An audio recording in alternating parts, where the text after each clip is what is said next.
Hello, good morning, good afternoon, and good evening, depending on where or when you're listening to this. Welcome to another edition of Tackling Issues.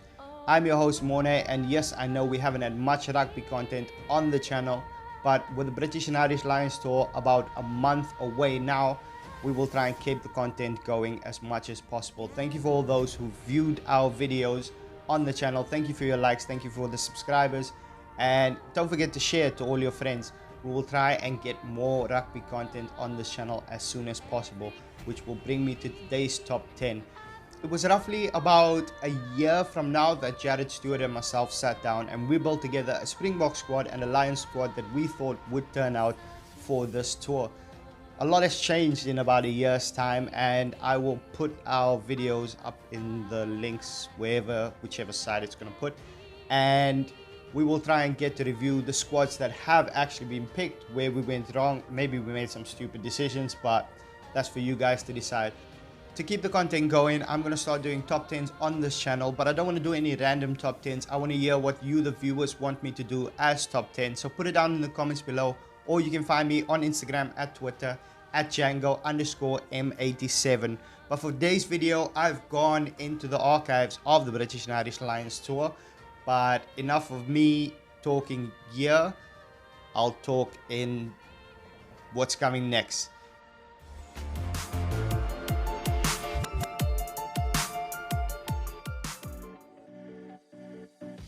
Before we get into this, bear in mind that the British and Irish Lions test matches span over a century. So for obvious reasons, I haven't gone back and looked at every single test matches, but I've started in 1997, which is my first memories of these test matches. For the British and Irish Lions alumni that have put on the red jersey, they have compared the honour to be equivalent, if not higher, than running out in the national team jersey. Waiting every 4 years to see the Lions run out onto the field, the spectacle is just as anticipated as the Rugby World Cup itself. The Springboks, Wallabies and All Blacks often bring out their best in what is 3 fiercely contested test matches. The only fault I have with the test matches, or the tour rules I should say, came to light in 2017 in the third test against the All Blacks at Eden Park. A roller coaster of a series against the then world champions and the all-dominant All Blacks ended in 15-all draw, resulting in a series being tied. Now, I don't have anything against the share of the spoils, but the fixture that we won't see again till 2029, I think extra time or golden points should be allowed to avoid what is a bit of a letdown after such a spectacle. Number 10, New Zealand 2017 First Test. The bold was dominated with the talk of whether the Lions could match the steam train that were the All Blacks, as they were back-to-back world champions, breaking records for fun. The test match started off very evenly matched as they traded tries, with Cody Taylor's try being cancelled out by Sean O'Brien's effort, and went into half-time at the score being 13-8. However, New Zealand took over in the second half and their class began to shine through Rico Ioane's 2 tries before a late Reece Webb try to make the score look more respectable, finishing 30-15. Number 9, New Zealand 2017 Second Test. The Lions went into the second test knowing that it would take a much improved performance in the first. Trying to stop a 6th straight defeat to the All Blacks, the match started as close as the first, with Beauden Barrett and Owen Farrell trading penalties in the opening 20 minutes before a red card was shown to Sonny Bull Williams. With the scores tied at 9-all, Beauden Barrett added 2 more penalties early in the second half before Toby Faletau powered his way over into the corner. A quick snap by Conor Murray saw the Lions level the scores at 21-all with 10 minutes to play. Then in the 77th minute, a young Farrell stepped up to give the Lions a lead, which they would hold on to level the series. It's a shame the third test finished as it did. Number 8, Australia 2001 Third Test. After the Lions convincingly won the first test, the Wallabies hit back in the second with great performances from Joe Roff and Matt Burke, setting up a mouth-watering fixture in Sydney. Jason Robertson opened the scoring as the Lions looked in control before Daniel Herbert scored to swing the game in the Aussies' favour. The second half began with great running rugby from both teams, with some of the offloads worth the price of admission alone. Johnny Wilkinson put the Lions back in the lead and Daniel Herbert went over for a second try to set up a close finish. However, it wasn't to be for the Lions as the Wallabies just held on to a 29-23 victory and the series. Number 7, South Africa 2007 First Test. This was set up to be a physical battle, with the likes of Owen Jones, Paul O'Connor in full victory, going head to head with Victor Matfield, Bucky's Botha and John Smith. And it definitely lived up to the physical battle, as Captain John Smith powered over within the first 5 minutes, and Hendrik Persaud finishing off an unstoppable rolling ball early in the second half. However, the Lions mounted an impressive comeback, possibly should have been ahead comfortably. It was a game that wasn't for Lions winger Ugo Morne having a first half try disallowed before spilling the ball on the try line. A try by scrum half Mike Phillips in the 74th minute put the Lions within 5 points with the score at 26-21. However, that's how it finished, but the Boks knew that they were in for a fight in this test series.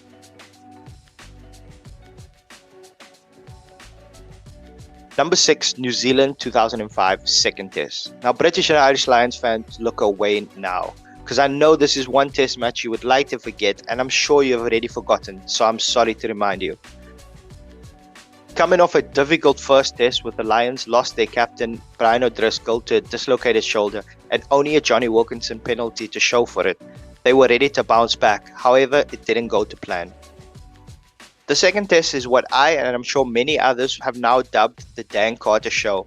His display was one of the reasons Carter would go on later that year to become IRB Player of the Year, and on his way to the first of 3. It started off well for the Lions when Gareth Thomas broke free to dot down underneath the post before Dan Carter took center stage. Breaking the line, his goal kicking sublime, his strength in contact, the pace he showed on attack, didn't mean to rhyme, but he did it all. On his way to a 33-point haul, which is an all-time record in a Lions test match. This took the All Blacks to a 48-18 victory. Just speaking about Carter's display doesn't do it justice. Even the Lions fans would admit, you just have to watch this one in all. Number 5, Australia 2013 first test. The series had it all. Fantastic debutants, nail-biting finishes, iconic moments, and I must say the Aussie fans gave this series a little something extra. The first test saw the debut of one Israel Folau. He was accompanied by his compatriot Christian Leofano taking his international bow, but he was injured in the first minute. George North was making his Lions debut, and boy were they all involved early on. Will Guinea broke free from his own 22 before setting up Folau to score after only his second touch of the ball in a Wallabies jersey. But his opposite number, George North, was not to be outdone, collecting the high ball inside his own half and just tore through the Aussie defence for a 50-metre try. Folau hit back just before the halftime, sidestepping and fending off defenders to score his second. Alex Cuthbert then cut through and scored early in the second half before the goal kicking took over. The ever-reliable halfpenny slotted a penalty sandwiched in between 2 penalties from Kurtley Beale, with the scores at 23-21. Beale missed a chance to give the Aussies the lead. However, with 2 minutes remaining, the Australians were awarded a penalty 45 metres out, and Beale was given another go to win the game. And he slipped. Yes, Beale slipped on his run-up, pushing the ball out to the left. This sent the Lions players into euphoria as they made it 8 from 8 in Queensland and gave them a 1-0 lead in the Test series. Number 4, Australia 2013 second Test. The Melbourne Test was a cagey affair. The Aussies wanted revenge and the Lions wanted to put the series to bed.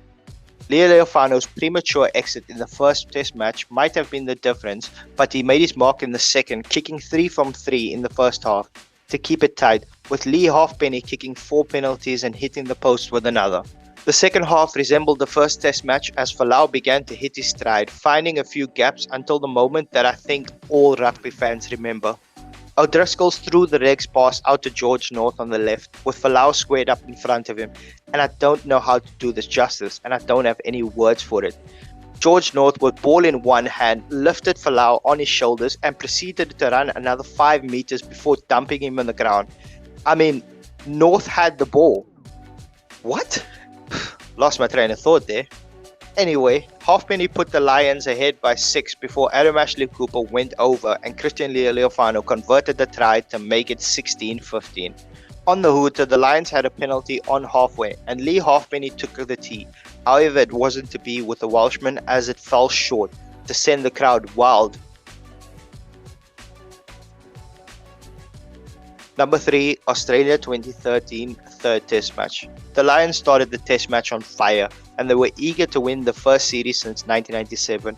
It was all going to plan as Alex Cobesiero powered his way over within 2 minutes. Halfpenny added 4 penalties with the Wallabies only having a Leofano penalty to show for it. Until James O'Connor bobbed and weaved and fended off 2 or 3 defenders to go over before halftime. With Noah Driscoll, Jonathan Davis and Jamie Roberts stepping into the midfield, both of them putting in monster performances. First it was Davis breaking the defensive line to ultimately set up Johnny Sexton. George North then went over for another before Roberts broke the line again to put the icing on the cake. All of this action happened within 10 minutes. They were just too good for the Wallabies, and the scoreline was kind to the Wallabies as they were just outclassed 41-16, with the Lions ending the 16-year wait for another series win.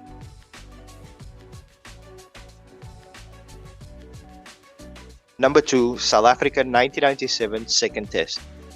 After the first test match slipped through the Springboks' hands with 2 late tries, giving the Lions a 25-16 win. In the second test, South Africa had their work cut out and a reputation to keep, as many of the squad was made up of that iconic final 2 years prior in 1995. Yes, you know I was going to bring that up. I'm South African.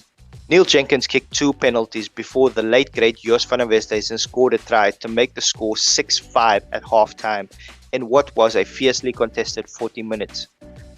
The documentary of this tour following the Lions is an amazing watch, showing how much of an influence Ian McGeechan was alongside so many leaders in the dressing room, the likes of Guscott, Johnson, Wood, Dalalio and Townsend.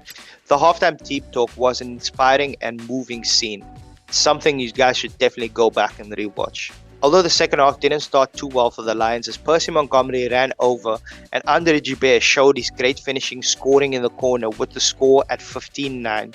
However, Jenkins just couldn't miss as he punished South Africa with 2 more penalties to level the scores. The Lions were piling on the pressure, Guscott then hitting a drop goal from close range to give the Lions the lead. The Boks rallied, however the Lions were just too strong as they hung on to clinch the series, and the way Kings Park erupted made you feel as if the Lions were at home and not in Durban. Number 1, South Africa 2009 second test. The atmosphere in Loftus was deafening following the Springboks' victory in Durban the week before. The Lions were more than up for it, having 2 disallowed tries in the last 10 minutes of the first test match. Not even 60 seconds was on the clock and Skulk Burger was shown a yellow card. Before 5 minutes later, Brian O'Driscoll squared up to Matfield with both teams coming together for a bit of push and shoving. Well, maybe a little bit more. The rugby then began properly with Rob Carney going over in the 7th minute. Fourie du Preez then set up JP Peterson in the hole to get a try back. Penalties exchanged by Stephen Jones and Frans Steyn before the former had a drop goal before the half to make the score 16-8 in favour of the Lions. Jones then slotted another penalty early in the second half to extend the lead. A tackle by Brian O'Driscoll on Dani Rousseau just demonstrated how fiercely contested this test match was. The sound echoed through the ref's mic that left both of them unable to continue. The Springboks then hit back with du Preez at it again, this time setting up Brian Habana through and no one was ever going to catch him. Stephen Jones then kept the Lions in the game from the boot despite Jacques Faurie's try in the corner that was a nose hair away from being in touch. Or I'm not sure Lions fan would say out, I'm going to say it was in.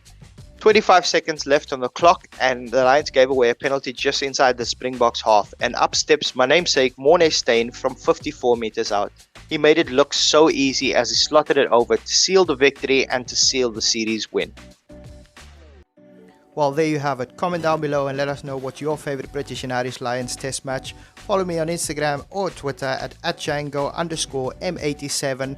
Thank you for watching the video. Don't forget to like, share and subscribe. Until next time, I shall see you.